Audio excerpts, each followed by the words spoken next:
বিসমিল্লাহির রহমানির রহিম। আমি ইলিয়াস আহমেদ বাবু। আমাদের গ্রাম হচ্ছে ময়মনসিংহ জেলাধীন তারাকান্দা উপজেলায় রামপুর ইউনিয়নের ১ নং ওয়ার্ড রামচন্দ্রপুরে।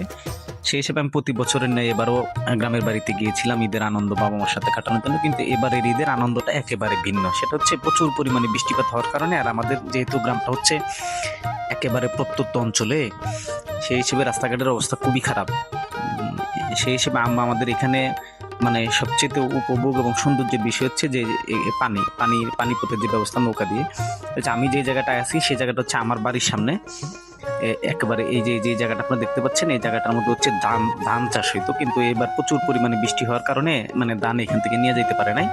তো আমরা যখন নৌকা ভ্রমণে বেরোইছি তখন আস্তে আস্তে আমরা হচ্ছে আমাদের যে গ্রাম আছে, গ্রাম থেকে বেরোয় একেবারে সরকার বাড়ির দিকে যাচ্ছে। এই যে ব্রিজটা দেখতে পাচ্ছেন সেটা হচ্ছে সরকার বাড়ির ব্রিজ। এটা হচ্ছে যে ব্রিজটা আপনাদের এই যে প্রিয় দর্শক, আপনারা যে দেখতে পাচ্ছেন যে ব্রিজটা, সেই ব্রিজটা হচ্ছে রামচন্দ্রপুরের এই সরকার বাড়ি ব্রিজ। আর আমি যে সাইডটায় আছি এই সাইডটাকে বালিয়াপাড়া বলে। তো সেই হিসেবে আমি আস্তে আস্তে ওই ব্রিজের দিকে যাচ্ছি। আর এই যে আমার চাস্তো ভাইরা আছে সাথে, এবং আমরা আস্তে আস্তে যখন এই ব্রিজের দিকে যাচ্ছি, যে একজন হচ্ছে খরা জাল দিয়ে মাছ মারতেছে। এটা হচ্ছে সরকার বাড়ির ব্রিজের এই পাশে সবুজ ভাই নামে একটা লোক, উনি হচ্ছে এখানে এই মাছ মারে খরা জাল দিয়ে।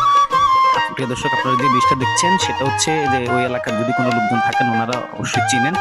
এটা রামচন্দ্রপুর এবং বালিয়াপাড়া। হ্যাঁ, সেটা হচ্ছে গৌরীপুরের শেষ মাথা এবং তারাকান্দার একেবারে শেষের যে অংশটুকু, এইটার তারাকান্দা এবং এই বালিয়াপাড়া বা রামচন্দ্রপুরের যে একেবারে যোগাযোগ মাধ্যম হিসেবে এই ব্রিজটা আপনারা এই গ্রাম মানে রামচন্দ্রপুর ও বালিয়াপাড়ার লোকজন এটা ব্যবহার করে থাকে। বিশেষ করে এই বালিয়াপাড়ার লোকজন যখন গ্রামে চাষাবাদ করে, মানে আমাদের যে বিলের এখানে যে জমিগুলো আছে আবাদ করে, তখন এই ব্রিজের মাধ্যমে তারা হচ্ছে এখানে যোগাযোগ মাধ্যম হিসেবে ব্রিজটা ব্যবহার করে। এই ব্রিজটাকে সরকার বাড়ির ব্রিজ বলে অনেকেই চিনে। তো সেই হিসেবে আস্তে আস্তে আমরা এই যে ব্রিজের এখানে আছি, ব্রিজটা পার হয়ে আমরা হচ্ছে বিলের মাঝখানের দিকে যাচ্ছি। তখন দেখা যাচ্ছে যে নৌকার গতি কম ছিল, তো ওই জন্য এটা বাসের মধ্যে বেঁধে গিয়েছিল। তখন আস্তে আস্তে বাসটা ছুটিয়ে দিয়ে আমরা একেবারে যাচ্ছি। এই দর্শক, আমার ঠিক ক্যামেরার পিছনে দেখতে পাচ্ছেন একটা শিক জাল।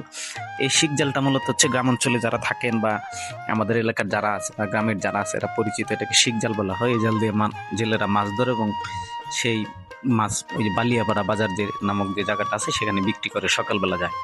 তো প্রিয় দর্শক, আমরা আস্তে আস্তে একেবারে বেড়া বিলের মাঝখানে যাচ্ছি। সেটা হচ্ছে এই বেড়া বিলটা হচ্ছে এরকম: রামচন্দ্রপুর, বালিয়াপাড়া, বালিজুরি, বেড়া, আর হচ্ছে হলো এদিক দিয়ে মেঘালয়ের লোকজন এই বিলটা ব্যবহার করে। আর এই বিলে প্রচুর পরিমাণে মাছ হয়। আবার প্রিয় দর্শক, আপনারা যে বিলটা দেখতে পাচ্ছেন এই বিলটা হচ্ছে কিছুদিন আগে, মানে বৈশাখ মাসের আগে এই বিলে কোনো রকম পানি ছিল না। এখানে পুরাটার মাঝখানে ছিল আপনার এই একেবারে এই ধানে ভরপুর ছিল, কিন্তু এখানে পর্যাপ্ত পরিমাণে বন্যার পানি আসাতে এই পুরা বিলের যে দেখতে পাচ্ছেন যে জায়গাটা, এই জায়গাটাতে আপনার হচ্ছে পুরাটা পানিতে থই থই করতেছে। হিসেবে এখান থেকে কৃষকরা কোনোভাবেই কোনো কিছু মানে ধান নিয়ে যেতে পারে নাই। তো প্রিয় দর্শক, আপনারা যদি এরকম সৌন্দর্য উপভোগ করতে চান, তারাকান্দা উপজেলাধীন রামপুর ইউনিয়নের রামচন্দ্রপুর যে বড় বিল আছে সেই বিলে গেলে অবশ্যই আমাদের মতো আপনারা এরকম সৌন্দর্য দেখতে পারবেন। ধন্যবাদ। আসসালামু আলাইকুম।